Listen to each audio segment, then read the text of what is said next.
Episode की शुरू वहीं से होती है जहाँ पे ख़त्म हुआ था। फिर क्यू के डैड कहते हैं कि चल ठीक है, तो फिर मैं शावर लेने जा रहा हूँ, तू नाश्ता करके चले जाना। तो क्यू कहता है कि ठीक है डैड। फिर क्यू अपने डैड से कहता है कि डैड मैं आपके नाश्ते के लिए सैंडविच बनाऊँ, क्या मैं आपके लिए चिली टोस्ट बना दूँ? वो तो मैं बहुत अच्छा बनाता हूँ। फिर क्यू के डैड ना क्यू के पास कुछ लेटेस्ट देख लेते हैं, उसे देखे ना क्यू के डैड बहुत गुस्सा हो जाते हैं। तो क्यू का कहते हैं कि क्यू ये क्या है, ये लेटेस्ट तुम्हारे पास क्यों है? तो क्यू कहता है कि पोस्टमैन इन्हें डिलीवरी करने आया था तो मैंने ये कलेक्ट किए। ये सुन के क्यू के डैड गुस्से में कहते हैं कि पर तूने ली है क्यों? अब वो यहाँ पे नहीं रहती है ना, पता नहीं कितने बार उस पोस्टमैन को मैंने कहा वो यहाँ पे नहीं रहती, उसके लेटेस्ट यहाँ पे मत डाल। ये सारी चीज़ें देख के ना क्यू कहता है कि डैड। फिर क्यू के डैड क्यू को बोलते हैं कि तुमने इन्हें फेंके क्यों नहीं? ये सुन के क्यू बोलता है कि वो मैं, तो क्यू के डैड कहते हैं कि तू इन्हें सेंड करने वाला है ना। जब क्यू कुछ बोलता नहीं तो क्यू के डैड ने इस लेटर को फाड़ने वाले होते हैं, पर ना क्यू आके उन्हें रोक देता है और उनसे ये लेटर ले लेता है और उनसे कहता है कि नहीं डैड, इन्हें फॉरवर्ड करने में इतनी भी मुश्किल नहीं है डैड। यह सुन के क्यू के डैड कहते हैं कि तो अभी भी उसके टच में है, मैंने कहा था तुझसे उससे बिल्कुल कांटेक्ट मत रखना। तो क्यू कहता है कि डैड कम से कम उनके बारे में ऐसा मत बोलिए। ये सारी बातें सुनकर ना क्यू के डैड को बहुत गुस्सा आता है। उसके बाद ना वो घर के बाहर आ जाते हैं और उनके पीछे पीछे क्यू भी आ जाता है। फिर क्यू अपने डैड से कहता है कि क्या आप अभी भी मॉम से गुस्सा है? तो क्यू के डैड कहते हैं कि क्यों नहीं होऊंगा मैं, किसका फॉल्ट है जो मुझे रात को भी एक्स्ट्रा काम करना पड़ रहा है? क्या उसने कभी मेरी परवाह की? क्या कभी उसने कोई जिम्मेदारी ली? फिर क्यों अपने डैड से कहता है कि डैड। फिर क्यू के डैड क्यू को रोकते हुए कहते हैं कि अगर तूने मेरा कहना नहीं माना और उसके टच में रहा तो फिर तुम उससे दोबारा बात मत करना। ये कह के वो अंदर चले जाते हैं और क्यू बस अपने डैड को देखता रह जाता है। फिर नेक्स्ट सीन में हम ना कैमिले को देखते हैं जो बेंसर की बातों को सोच के ना बहुत परेशान हो रही होती है। ये सारी बातें ना कैमिले के दिमाग में चल रहा होता है और वो बहुत परेशान हो रही होती है। फिर कैमिले कहती है क्यों क्यों मैंने उन्हें मना क्यों नहीं किया? मैंने सोचा था कि मैं उन्हें अकेला छोड़ दूंगी।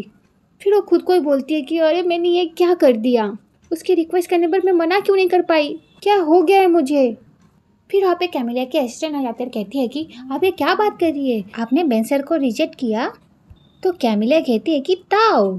फिर ताओ बोलती है कि ये लीजिए, ये उस डॉक्टर का कॉन्ट्रैक्ट है जिसे आप मिस मनी के हॉस्पिटल का डायरेक्टर बनाना चाहती है, और ये वो पेपर्स है जिसमें मिस मनी को साइन करने पड़ेंगे, ओके? फिर कैमिलिया कहती है कि ये जो कॉन्टैक्ट है ना, ये उस डॉक्टर को ईमेल कर दो, मैंने उनसे बोला था कि मैं उन्हें सुबह ईमेल कर दूंगी। ये सुन के कोई कहती है कि ओके। फिर कोई बोलती है कि क्या बेंसन ने आपको कोई इम्पोर्टेंट काम करने की रिक्वेस्ट की है? ये सुन के कैमिलिया बोलती है कि ताओ। फिर ताओ बोलती है कि उस दिन मैंने देखा था वो आपको इस तरह से फॉलो कर रहे थे कि जैसे कोई इम्पोर्टेंट काम हो।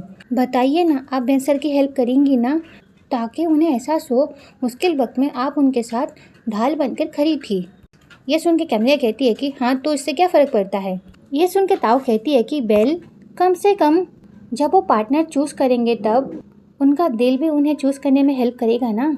ये सुन के कैमिलिया बोलती है कि ताओ, क्या मुझ में इतनी काबिलियत है क्या नहीं, मैं बिना कोई गंदी गेम खेले पार्टनर बन सकूं?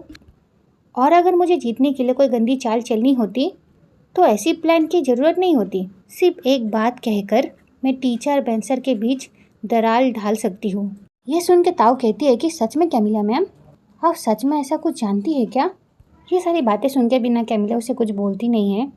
तो ताओ कहती है कि मैम, आप जानती हो कि कितने वक्त से टीचर मैम बेंसर को पटाने के लिए उन पर डोरे डाल रही है, और वो भी तो कुछ कंप्लीट करने के लिए कुछ कर नहीं रही है। लेकिन आप इस कंपटीशन में आगे बढ़ने के लिए जो कुछ भी आप कर पाओ उसे कर लेना चाहिए, क्योंकि वो आपसे बेहतर नहीं है, आप सच में बेस्ट हो हर एक मामले में। ये सारी बातें कैमिलिया सुन तो लेती है पर उसे कुछ कहती नहीं और वहाँ से चली जाती है। फिर ना हम उस कैफ़े वाले लड़के को देखते हैं जो ना किसी को ऑर्डर दे रहा होता है। तो लेडी बोलती है कि भाव तुम्हें सब कुछ याद रहता है? तो कहता है कि ऑफकोर्स, आप जैसी क्यूट लड़कियों की पसंद मुझे बाय हार्ट याद रहती है। उसके बाद ना वहाँ पे डाला आ जाती है और वो सारी चीज़ें देख लेती है। फिर वो लड़की ना उसे पैसे दे के वहाँ से चली जाती है। फिर डाला उसके पास जाती है और कहती है कि अब तुम ऑर्डर ऐसे लेते हो? फिर वो लड़का कहता है कि हाँ, मैं ऐसे लेता हूँ। ये सुन के डाला कहती है तो फिर मेरा ना रेगुलर वाला कर दो। ये सुन को लड़का कहता है कि रेगुलर? ये सुन के डाला कहती है क्या मतलब, मैं हमेशा ऑर्डर करती हूँ ना, याद नहीं तुम्हें? तो लड़का कहता है कि ओ अमेरिकानो। डाला कहती है बिल्कुल नहीं। फिर लड़का ना काफ़ी सारे कॉफ़ियों का नाम लेता है पर डाला उसे मना कर देती है। डाला गुस्से में ना अपने कॉफ़ी का ऑर्डर देती है और कहती है कि याद रखो हमेशा तो तुमसे मैं लेती हूँ। इसी बीच यहाँ पे ना जून आ जाती है और कहती है कि मिस डाला। फिर वो लड़का जब जून को देखता है वो कहता है कि हेलो जून। फिर जून उस लड़के को कहती है कि मुझे मेरा ड्रिंक चाहिए। फिर वो लड़का कहता है हाँ मुझे याद है, फैचिन फूटी राइट। आपका ऑर्डर मैं कैसे भूल सकता हूँ, मुझे सब कुछ याद रहता है। ये सुन के जून कहती है कि मैं तुम्हें याद हूँ। तो लड़का कहता है कि बहुत अच्छी तरह से, मेरी मेमोरी बहुत अच्छी है, स्पेशली खूबसूरत लड़कियों के मामले में मेरे मेमोरी में सब कुछ सेव हो जाता है। ये सुन के डाला कहती है अच्छा ओ, तुम्हें पता है मैं एक लॉयर हूँ, मुझे रोज़ कोर्ट जाना पड़ता है, मुझे रोज़ क्लाइंट से मिलना पड़ता है बाहर। तुम इन लोगों से ज़्यादा खूबसूरत कैसे हो सकती हूँ, बॉस और ट्रेनी दोनों खूबसूरत है। तो जून कहती है कि कम ऑन डाला, तुम बहुत ब्यूटीफुल हो, देखो तो। फिर डाला कहती है कि ये बिल्कुल भी सच नहीं है जून, तुम तो रहने ही दो, मैं जानती हूँ सच क्या है। तो जून कहती है कि ये बिल्कुल सच है, ऐसा करते हैं मैं तुम्हें मेकओवर देती हूँ। फिर वो लड़का कहता है कि क्यों टाइम वेस्ट कर रही हो जून। ये सुन के डाला उसे गुस्से में कहती है कि क्या।